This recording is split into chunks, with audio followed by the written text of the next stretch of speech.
It's now Senator Estrada who has the floor. Thank you, thank you. Thank you, Mr. Yes, Chair. sir. Alam niyo po, nag-mayor din po ako ng San Juan, kaya I know where the former president is Marami coming ka rin from. siguro pinatay, sir. Alam ko. Mr. Chair, Mr. President, bibigyan ho namin kayo ng pagkakataon to air your side dahil nung napanood ko po yung mga revelations ng mga resource persons sa Quad Committee sa House of Representatives. Marami po mga revelations po ang mga naglabasan, katulad po ng kay Colonel Garma. Ang sabi po niya, she received a call from you sometime in May 2016. Can you confirm this, Mr. President? Ay,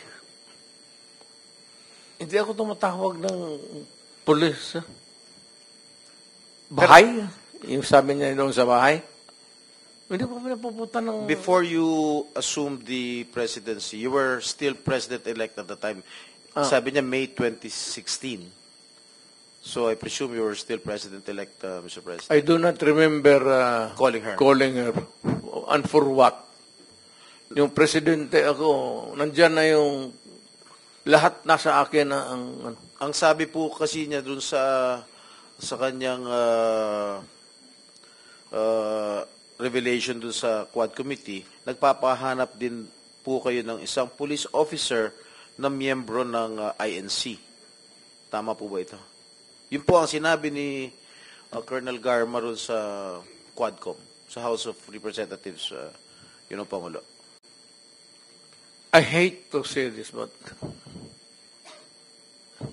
nagsisinungaling yung gagang yan. Bakit ako mamili ng Iglesia ni Cristo? Di, yung mga aglipay, pati isali ko na lang. Yung Mormons. Why would I zero in sa Iglesia ni Cristo? For what reason? Yun po ang sinabi ni... Kaya, sir, Opo. I am just trying to explain ko kung bakit ako magpatawag ng Iglesia ni Cristo. Di, ipatawag ko na lang yung Mormons, pati yung aglipay. Trabaho nila yan, sir. Ako, Mayor Presidente. Wala akong pakialam kung anong relihiyon ninyo. Trabaho kayo dyan. Alam nila yan. Alam nila yan kung paano ko sila murahin. Do not give me that shit to putang. Mr. President, pero gaano niyo po kakilala tong si Colonel Garma? At kailan niyo po siya nakilala? Saan ba ito nagka-problema itong babae na ito? Hiwalay ito sa asawa eh. Si Niligawan niyo po? Si Bilila. Niligawan niyo po? Sino? Si Garma?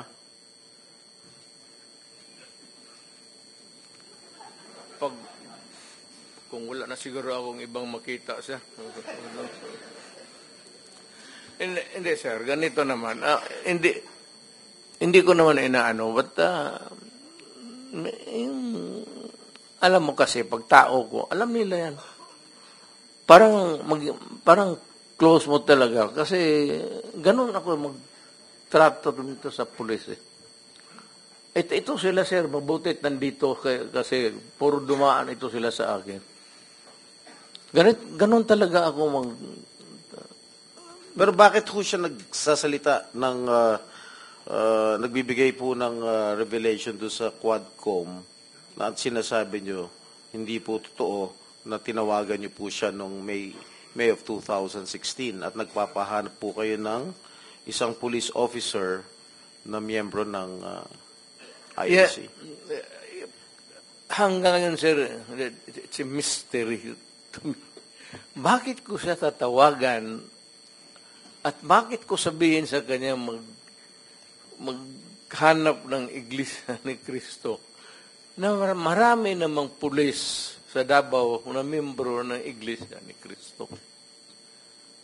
Why would I specify a person belonging to a religious sect when as a matter of fact there are a lot of policemen who are members of the Iglesia ni Cristo in Davao City. What would be the point of asking for a special person? Hanggang ngayon, sir, hindi ko nga ma-fathom. So sabi ko, well, I don't know, but it's a lie. Or making up stories. I don't know what she's driving at o ano ang gusto niyang Motibo. ipalabas sa at the end of the story. Mr. President, kilala niyo ba ho itong si General ba ito? Leonardo? Colonel Leonardo. Yes, sir. Sino po ang nagrekomenda sa inyo na i-appoint po si General Leonardo? Kasi base ho rin sa testimonya ni Colonel Garma, siya yung nagrekomenda kay Leonardo sa inyo para i-appoint. Totoo po ba? Wala, sir, kasi alam mo, I cannot create a unit sa police because we do not have that kind of authority now. Hindi ako pwedeng magtawag ng police dito o sige, kayo ang unit and you are, you do this job. You have to clear it with the, at hindi papayag itong mga chief of police kasi meron yan silang organization mismo for drugs and for itong whatever,